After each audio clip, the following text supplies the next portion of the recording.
Today we have a case study about how not to invest in a comic book. A person I know spent over $10,000 and broke half a dozen rules in the process. Perhaps we can all learn from his mistakes. The book in question is this copy of Scoop Comics number 2 from 1942. It features the character Master Key. Oh, you've never heard of the book or the character? Yeah, that's a problem and it breaks rule number 1. Buy keys of well-known characters, preferably first appearances. For $10K, someone could buy most Silver Age Grails. Showcase 4, Hulk 1, X-Men 1, Avengers 1, Journey into Mystery 83, and on and on. Okay, while rule number 1 tells us to stick with major characters, sometimes a book can still resonate with collectors if it has a unique appeal. And that brings us to rule number 2. Chase well-known cover artists. Let me acknowledge that there's a contingent of collectors who will pay big money for a book with a certain cover artist, even if it doesn't feature a well-known character. Alex Schomburg, L.B. Cole, Lou Fine, Frank Frazetta are just a few that come to mind. So who is the cover artist of Scoop number 2? Nobody knows for sure. If you look on the slab, CGC doesn't even tell you who the cover artist is. Let's move from substance to pricing. Rule number 3 is buy a book that has easy to understand pricing data. Let's go to my favorite pricing tool, GP Analysis, and let's check out a couple well-known books. Here's Amazing Fantasy 15. As you can see, tons of data, especially in the mid to low grade books. Or look at Hulk 181. Oftentimes there are dozens and dozens and dozens of copies in the same grade each year. How about Scoop number 2? Well, GP Analysis has reported 8 sales in the last 20 plus years. So yeah, it's really difficult to figure out fair market value. Which brings us to rule number 4, buy the book under fair market value. Well, it turns out that 3 of those sales, including the offending copy, have sold in the last 6 months. A relative Scoop 2 bonanza. A 1.8 in October 2024, a 1.5 in December. It's only 2 points of data which shouldn't be extrapolated, but I'm going to do it anyway. The price per point for these 2 books was very similar, about $7,350 per point. Based on this analysis, a 2.0 should theoretically sell for about $15,000, and a 3.0 should sell for about $22,000. And of course, a 1.0 should go for about $7,350. At $10,200, the latest copy sold for almost 40% more than fair market value. Ouch. Let's talk more about grade. Rule number 5, buy in high grade. I've heard some folks say that investment grade begins at an 8.0. That's when comic books typically look exceptionally nice. And we all know a collector or two that collect nothing but 9.8s. Like anyone else, I like high grades too. But if you're looking at older books like silver and gold, then it's not reasonable to try to collect 8.0s or higher. They're just super rare in that grade and often really, really expensive too.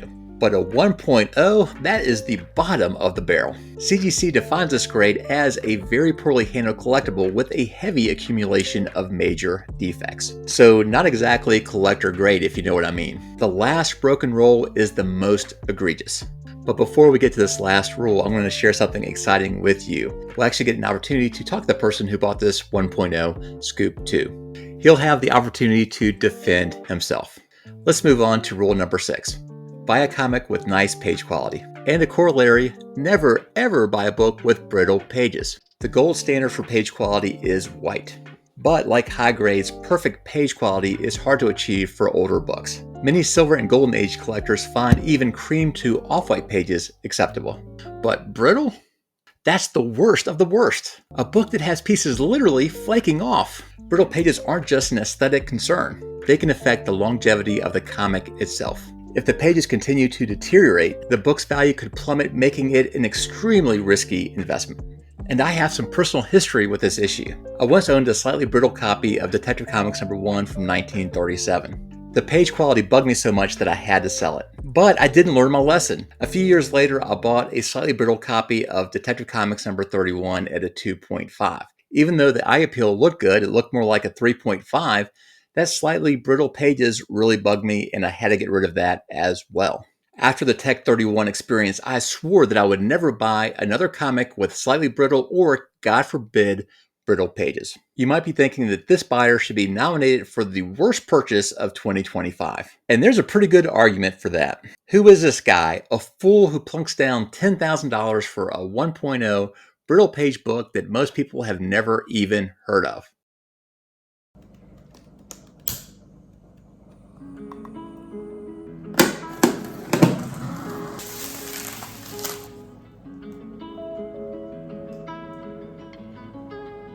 Yep, I confess, it's me. I paid $10,200 at Heritage for the copy that we've been looking at.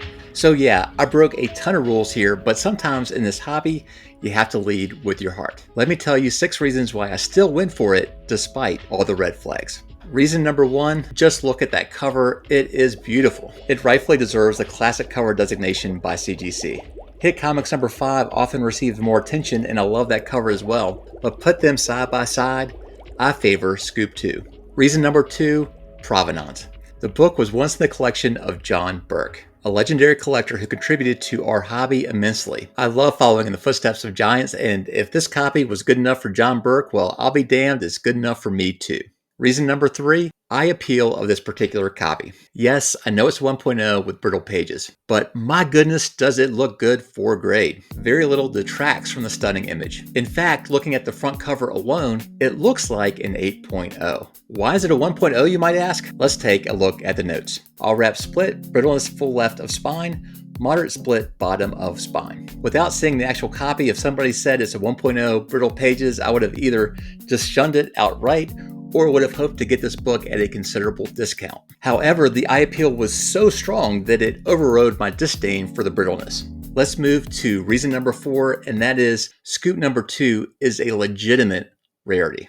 Currently, the book has only 18 total copies on census, 17 universal, and 1 restored. While it is true that 3 copies have hit the market in the last 6 months, I've only seen about 7 copies hit the market total in the last 13 years. Let's dig into the rarity for a moment. For every CGC copy of Scoop 2, there are 1,000 Hulk 181s, 100 Fantastic Four number 1s, 10 Superman number 1s, and it's 4 times rarer than Action number 1. And geez, I hope I can find 10 likes for every copy of Scoop 2. Can we get 180 likes, my friends? Scoop 2 is even rare compared to the rarest grails in the hobby. Pep 22, Suspense 3, Punch 12, Fantastic 3, Gobbledygook 1 all have more copies. In fact, only a handful of relatively well-known Golden Age books are rarer than Scoop 2, Double Action 2 being at the top of that list. Further, Barry Sandoval from Heritage Auctions highlighted Scoop 2 as one of the rarest from the publisher Harry A. Chesler. I've included a link to that article in the description box below. So I know we all want a great deal on a comic book, I certainly do. But if a book is truly rare, sometimes you have to strike hard just to have a shot at that book. It may be 3 or 4 years until I would even have another chance to go after it. As some folks in the comment section may mention, just because a book is rare doesn't mean it's valuable. Which brings us to reason number 5. Seasoned collectors and dealers love this book, and the vast majority have never even owned a copy. So yes, it is true that very few collectors have heard of Scoop 2. However, I would guess it's on the radar of hundreds or maybe even 1,000 series collectors. These are the folks with deep pockets and a lust for the hard to acquire. For Scoop 2, I like the ratio of supply and demand. A slight uptick in demand for a book this rare can heat up prices quickly. Reason number 6 is the most important. I like this book. I like it a lot. First and foremost, I'm a collector. I've had this book on my radar for about 6 years, and it's been at the very top of my want list. Could I flip this book for a quick profit? Probably not, especially with how much I paid for it. Will Scoop 2 catch the imagination of collectors and skyrocket in value in the next few years? Or will it fade away into obscurity? Who knows? Of course, I would love the book to go up in value. We all would for any book that we have. That being the case, if it didn't go up in value, or even if it lost some value, that's okay. I love, love, love great covers, and this may be the hardest classic cover to acquire. Welcome to the collection, Scoop Comics number 2. Brittle pages and all, I'm still proud to own you. It's like owning a beautiful house on the ocean's edge.